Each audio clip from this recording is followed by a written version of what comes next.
ದೀನ ದಯಾಳು ಬಡವರ ಬಂಧು ನನ್ನ ಆರಾಧ್ಯ ದೈವವಾಗಿರುವ ಶ್ರೀ ಗುರು ಕೊಪ್ಪಳ ಬಸವೇಶ್ವರ ನಿನಗೆ ನನ್ನ ಅನಂತ ಅನಂತ ಪ್ರಣಾಮಗಳು.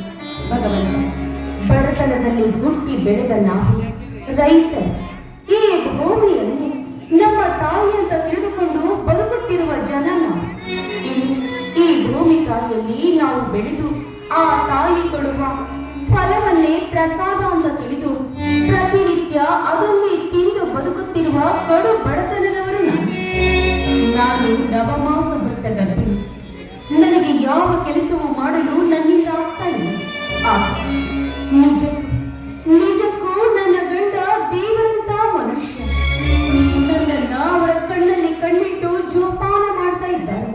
ನನಗೆ ಯಾವ ತೊಂದರೆಯಾಗದಂತೆ ಅವರು ನನ್ನನ್ನು ಅದೆಷ್ಟೊಂದು ಪ್ರೀತಿಯಿಂದ ನೋಡ್ಕೊಳ್ತಾ ಇದ್ದಾರೆ. ಅವರಿಗೆ ಬಟ್ಟೆಯ ಪರಿವೇ ಇಲ್ಲ. ಹಗಲಿರುಳು ನಮಗಾಗಿ, ನಮ್ಮ ಸಂಸಾರಕ್ಕಾಗಿ ಪ್ರತಿನಿತ್ಯ ಕಷ್ಟಪಡ್ತಾ ಇದ್ದಾರೆ. ನಿಜಕ್ಕೂ ಅಂಥ ಪತಿ ಸಿಗಬೇಕಾದ್ರೆ ನಾನು ಪೂರ್ವ ಜನ್ಮದ ಪುಣ್ಯವನ್ನೇ ಮಾಡಬೇಕು. ನನ್ನ ಹಿರಿಯ ಮಗನಾದ ಭಾಸ್ಕರ ಚಿಕ್ಕ ಹುಡುಗನಾಗಿದ್ರು ಅದೆಷ್ಟು ದೊಡ್ಡ ಗುಣ ಅವನಲ್ಲಿ ತುಂಬಿದೆ. ಅಮ್ಮ, ನೀನು ನನ್ನ ತಮ್ಮನನ್ನ ಹೊಟ್ಟೆಯಲ್ಲಿ ಹೊತ್ಕೊಂಡಿದ್ಯ. ಯಾವುದೇ ಕಾರಣಕ್ಕೂ ಕೆಲಸ ಮಾಡಿ ಆಯಾಸ ಮಾಡ್ಕೋಬೇಡ.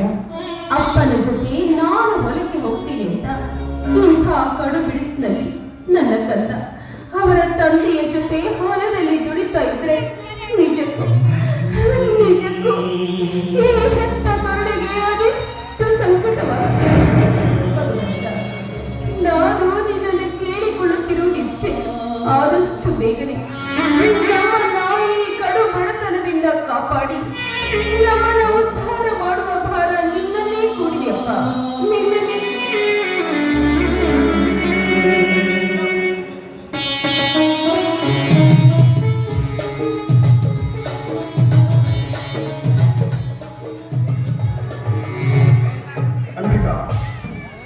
ಅದಾವದ ಚಿಂತೆಯಲ್ಲಿ ಮುಳುಗಿರುವಂತೆ ಕಾಣ್ತಿದೆಯಲ್ಲ.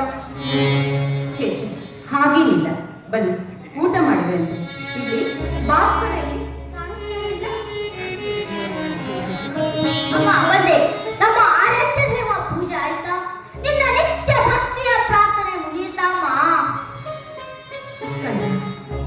ಭಾಸ್ಕರ, ನಾನಿಷ್ಟೇ ಬೇಡ ಅಂತ ಹೇಳಿದ್ರು ನೀನು ಮಾತ್ರ ಹಠ ಮಾಡಿ ನಿನ್ನ ತಂದೆಯ ಜೊತೆಗೆ ಹೊಲಕ್ಕೆ ಹೋಗಿ ಈ ನಲ್ಲಿ ನೀನು ದುಡಿಯುತ್ತನ್ನ ನೋಡಿದ್ರೆ ಎಷ್ಟು ಕಷ್ಟ ಆಗುತ್ತೆ. ನಿನ್ನ ಮುಖ ಅದೆಷ್ಟು ಬಾಡಿ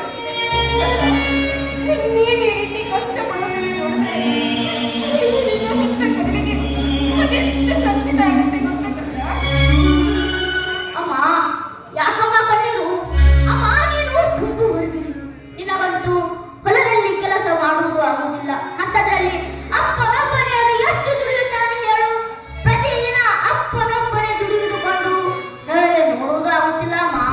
ಅದಕ್ಕಾಗಿ ನನ್ನ ಕೈಲಾದ ಮಟ್ಟಿಗೆ ಕೆಲಸ ಮಾಡಿ ಅಪ್ಪನಿಗೆ ಸಹಾಯ ಮಾಡಿದರಾಯ್ತು. ನಾನು ಹೊರಗೆ ಹೋದೆ ಅಷ್ಟೇ. ಅಷ್ಟಕ್ಕೂ ನಮ್ಮ ಮನೆಯ ಕೆಲಸವಲ್ಲೇನಮ್ಮ.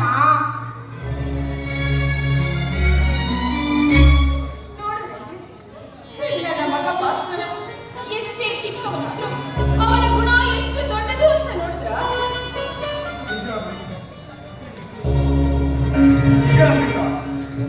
ಈ ಪುಸ್ತಕದಿಂದ ಒಂದೊಂದು ಮಾತು ಕೇಳಿದರೆ ನನ್ನ ಮನಸ್ಸು ನಮ್ಮ ಮನೆ ದೇವರಾದ ಕೊಪ್ಪಳ ಬಸವೇಶ್ವರರ ವರಪುತ್ರನಾಗಿ ನಿನ್ನಂತ ಸದ್ಗುಣಿಯ ತಾಯಿಯಲ್ಲಿ ಹುಟ್ಟಿದ ಮಗನನ್ನು, ಅದಕ್ಕಾಗಿಯೇ ಇವನಲ್ಲಿ ಇಂಥ ಸದ್ಗುಣಗಳು ಅಡಕವಾಗಿವೆ. ನಿಜ, ನೀವು ಹೇಳುವ ಮಾತು 100ಕ್ಕೆ 100ರಷ್ಟು ಸತ್ಯ. ನೋಡಿ, ನಾನು ಹೆತ್ತ ಮಗನೇ ಆದ್ರೆ ನೀವು ಅವನಿಗೆ ಕೊಟ್ಟಿರುವ ಉತ್ತಮ ಸಂಸ್ಕಾರ ಅವನಲ್ಲಿ ಮೈಗೂಡಿಕೊಂಡಿದೆ. ಅಮ್ಮ, ಅಪ್ಪ, ನಾನೇನು ಅಂತಹ ಮಾತ್ಕರ ಮಾಡಿದ್ದೀನಿ ಅಂತ ನೀವು ಹೋಗುತ್ತಿದ್ದೀರಿ? ಇದು ನಾನು ಮಾಡಬೇಕಾದ ಕರ್ತವ್ಯ. ಅದರಲ್ಲಿಯೂ ದೇವರಂತಹ ತಂದೆ ತಾಯಿಗಳ ನುಂಗರದಲ್ಲಿ ಜನಸಿ ಬಡತನ ತುಳಿತವೆನ್ನದೆ ಅಷ್ಟ ಸಂಪತ್ತಿನಂತಿರುವ ನಿಮ್ಮಲ್ಲಿ ಅಡಕವಾಗಿರುವ ಉತ್ತಮ ಸಂಸ್ಕಾರವೇ ನನ್ನಲ್ಲಿ ಅಡಕವಾಗಿದೆ ಅಮ್ಮ. ಆನಂದ. ಇಂಥ ಮಾತುಗಳನ್ನು ಕೇಳ್ತಾ ಇದ್ರೆ ನನ್ನ ಮನಸ್ಸಿಗೆ ಅದೆಷ್ಟು ಆನಂದ ಆಗುತ್ತೆ ಗೊತ್ತಾ? ಹೆತ್ತವರ ಅಣಿಯಾಗಿ ಕಣ್ಣ ಮುಸ್ತಿನ ಕಣಿಯಾಗಿ ಈ ಭೂಮಿಗೆ ಋಣಿಯಾಗಿ ಭೂಮಿಗಾಗಿ ನೀನು ಈ ಮನೆಗೆ ಕೀರ್ತಿ ತರುವ ಆ ಶಕ್ತಿ ನಿನಗೆ ನೀಡಿದೆ ಅಂತ ನಾನು ಕೊತ್ತಲ ಬಸವೇಶ್ವರರಲ್ಲಿ ಪ್ರಾರ್ಥಿಸಿಕೊಳ್ತೀನಿ. ಅಮ್ಮ, ನಮ್ಮೆಲ್ಲರೂ ಹಾಳು ಕಾಪಾಡುವ ಶ್ರೀ ಭಕ್ತರ ಬಸವೇಶ್ವರ ಮಹಿಮೆ ಅಂತಿಂತದಲ್ಲಮ್ಮ. ಆತನೊಬ್ಬ ಪವಾಡ ಪುರುಷ, ನಂಬಿದವರಿಗೆ ಹಿಂಗು ಕೊಟ್ಟು ಕಷ್ಟ ಕಾರ್ಪಣ್ಯಗಳನ್ನು ದೂರ ಮಾಡುವ ಅಗಾಧ ಶಕ್ತಿ ಆತನಲ್ಲಿ ಅಡಗಿದೆ ಅಮ್ಮ. ಹೌದು ಕಣ್ಣ. ಮೊದಲು ನಿನ್ನ ತಾಯಿಯನ್ನು ಜನ್ಮ ನೀಡುವುದಕ್ಕೂ ಮುನ್ನ ಆ ಭಕ್ತರ ಬಸವೇಶ್ವರನಲ್ಲಿ 10 ಅಮಾವಾಸ್ಯೆ ಒಪ್ಪತ್ತು ಮಾಡಿ ಹಗಲಿರುಳು ನಲಿಯುತ್ತಾ ಕರೆಗೆ ಹೊತ್ತ ಹೆತ್ತ ಮಗನ ತಂದು ಅದಕ್ಕಾಗಿ ಆ ಶ್ರೀ ಗುರುವಿನ ಕೃಪಾಶ್ರಮದಿಂದ ಹುಟ್ಟಿದ ಮಗನಿಲ್ಲಪ್ಪ.